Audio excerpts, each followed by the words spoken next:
Test ও টি-20 cricket থেকে অবসরের ঘোষণা দিয়েছেন বিশ্বসেরা অলরাউন্ডার সাকিব আল হাসান।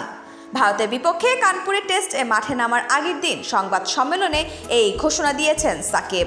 ঘরের মাঠে দক্ষিণ আফ্রিকার বিপক্ষে 2 টেস্টের সিরিজের প্রথমটি অর্থাৎ মিরপুর টেস্ট দিয়ে অবসর নিতে চান তিনি। এছাড়া শেষ টি-20 ম্যাচ খেলে ফেলেছেন বলেও বৃহস্পতিবার সংবাদ সম্মেলনে জানিয়ে দিয়েছেন এই অলরাউন্ডার। সাকিব ওয়েস্ট ইন্ডিজ টি-20 বিশ্বকাপের সর্বশেষ আফগানিস্তানের বিপক্ষে টি-20 খেলেছেন, ওটাই তার শেষ টি-20 ম্যাচ। এছাড়া পাকিস্তানে ফেব্রুয়ারিতে চ্যাম্পিয়ন্স ট্রফির আসর বসবে, ওই আসর দিয়ে ওয়ানডে ক্রিকেটকেও বিদায় বলতে চান তিনি। সাকিব জানিয়েছেন, অবসরের বিষয়ে তিনি এরই মধ্যে নির্বাচক প্যানেলের সঙ্গে আলোচনা করেছেন। সর্বশেষ ঘরের মাঠে শ্রীলঙ্কার বিপক্ষে টেস্ট খেলেছেন সাকিব আল হাসান।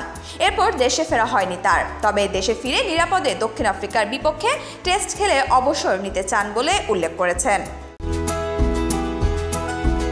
সাকিব বলেন, বিসিবির সঙ্গে কথা হয়েছে, ফারুক ভাই ও বোর্ডের নির্বাচক প্যানেলের সঙ্গে কথা বলেছি।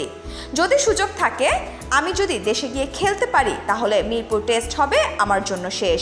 বোর্ড চেষ্টা করছে কিভাবে এটাকে সুন্দরভাবে অ্যারেঞ্জ করা যায়, যাতে করে আমি নিরাপদ মনে করি, দেশে গিয়ে খেলতেও পারি এবং যখন দরকার হবে দেশের বাইরে বের হতে যেন আমার সমস্যা না হয়, এই বিষয়টিও বোর্ড খেয়াল করছে।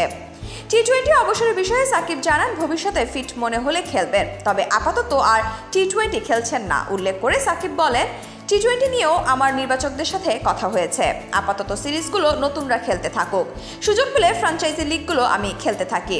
6 মাস 1 বছর পরে যদি বিসিবি মনে করে এখানে আমার অবদান রাখার সুযোগ আছে, পারফর্ম করছি, ফিট আছি, তাহলে আমরা সিদ্ধান্ত নেব।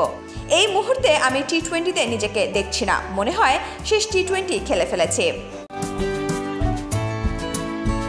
সাকিব জাতীয় দলের হয়ে 70 টেস্টে 4600 রান করেছেন এবং দেশের পক্ষে সর্বোচ্চ 242টি উইকেট নিয়েছেন।